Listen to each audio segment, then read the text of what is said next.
नमस्कार, मैं हूं रजत और आप देख रहे हैं एनालिसिस विद रजत।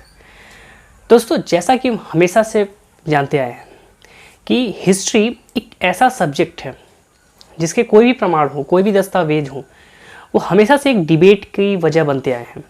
अब वो चाहे एंशिएंट हिस्ट्री हो, चाहे मेडिवल हिस्ट्री हो या फिर हमारी मॉडर्न हिस्ट्री हो, इन सब पर हमेशा से एक डिबेट रही है। और उसका कारण ये रहा है कि हमें कोई भी चीज़, कोई भी डॉक्यूमेंट हो या फिर कोई भी एविडेंस हो, उस पर लोगों के अलग अलग मत रहे हैं। और अक्सर ऐसा होता है कि जो भी डेटा होते हैं कभी भी अक्सर एक्यूरेट नहीं मिलते हैं, और जिसकी वजह से ये चीज़ें हमेशा से विवाद का कारण बनती हैं।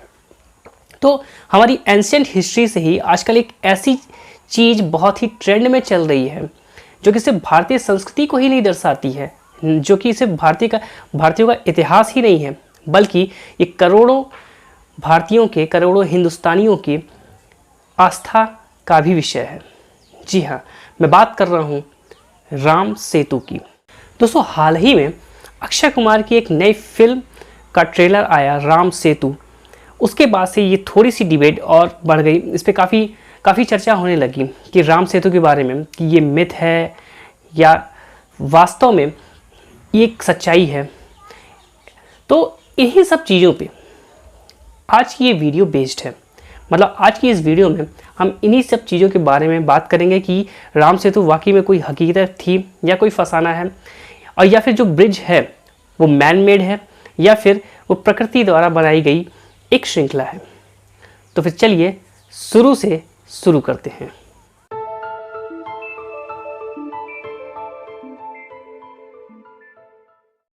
दोस्तों, राम सेतु रामेश्वरम में स्थित है, जो कि तमिलनाडु के पंबन आइलैंड को श्रीलंका के मन्नार आइलैंड से कनेक्ट करता है। इसके पीछे की जो पौराणिक कथा है वो मिलती है महर्षि वाल्मीकि जी की रामायण से। माना ये जाता है कि प्रभु श्री राम जब माता सीता को लंका से वापस ला रहे थे, उस वक्त इस पुल का निर्माण उन्होंने सुग्रीव की वानर सेना में से नल और नील की मदद से इसका निर्माण किया था। कहा यह जाता है कि प्रभु श्री राम का नाम लिखते ही ये पत्थर पानी में तैरने लगते थे। इस सेतु को बनाते वक्त वानर सेना के कुछ वानर रस्सी पकड़कर खड़े थे ताकि जो सेतु बने वो बिल्कुल सीधे में बने। लगभग 50 किलोमीटर लंबा ये पुल जैसी संरचना अपने आप में एक अजूबा है।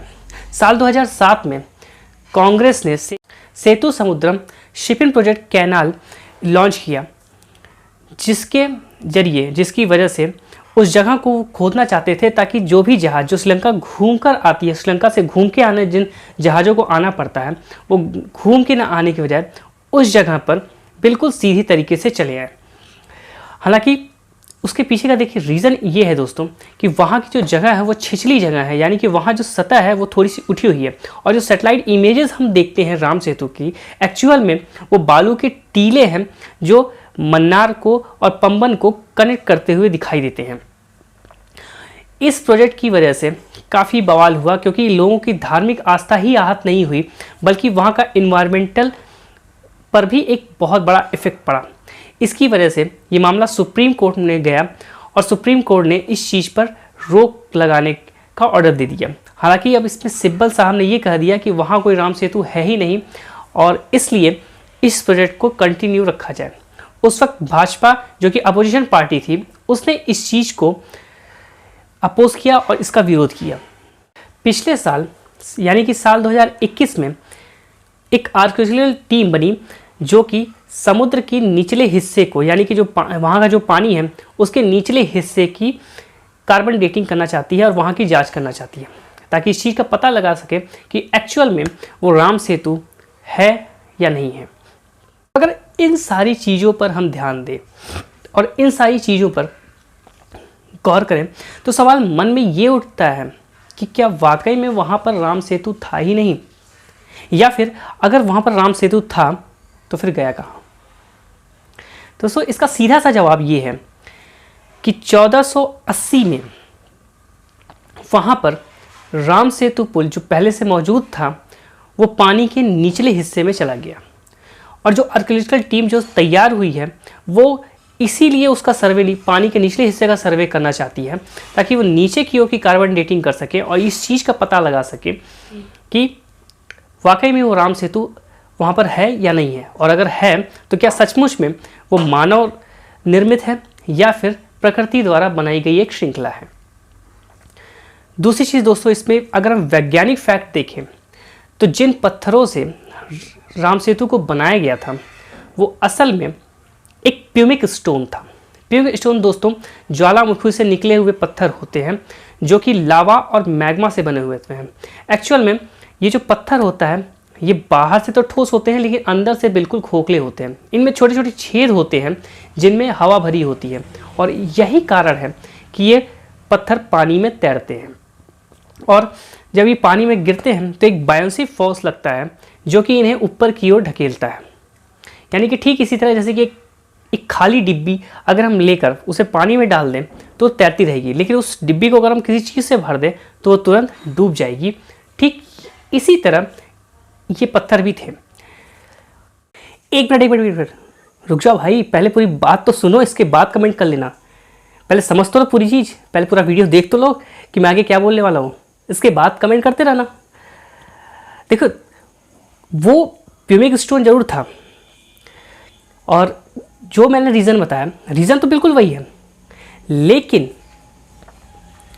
कुछ स्टोन्स जो वहाँ पर पाए गए, राम सेतु के आसपास जो पाए गए, उनकी कार्बन डेटिंग जब हुई थी उस वक्त रामायण काल की एज से और उनकी एज से बिल्कुल एक सिमिलरिटी मिल रही थी, यानी दोनों ही एक ही एज के थे। तो इससे ये चीज़ प्रूफ होती है कि भगवान राम ने उन पत्थरों का इस्तेमाल राम सेतु बनाने के लिए किया था, और राम सेतु मेरी राय में कोई प्रकृति निर्मित नहीं है बल्कि एक मानव श्रृंखला है जो भगवान राम द्वारा बनाई गई थी सीता माता को लंका से वापस लाने के लिए। बाकी दोस्तों आपकी क्या राय है मुझे कमेंट जरूर करिएगा। बाकी आपको वीडियो कैसी लगी ये भी ज़रूर बताइएगा, और इस वीडियो को लाइक करिए, शेयर करिए, और हाँ आप प्लीज़ सब्सक्राइब जरूर कर दीजिएगा अगर आपने अभी तक सब्सक्राइब किया नहीं है तो, और दूसरों से भी सब्सक्राइब प्लीज़ करवा दीजिए। इस बार मैंने टारगेट रखा हुआ है कि इस बार कम से कम 500 सब्सक्राइबर्स तो हो ही जाएं, तो प्लीज़ यार मदद करो, टारगेट कंप्लीट करवाओ। और चलिए फिर मिलते हैं अब नई वीडियो में, तब तक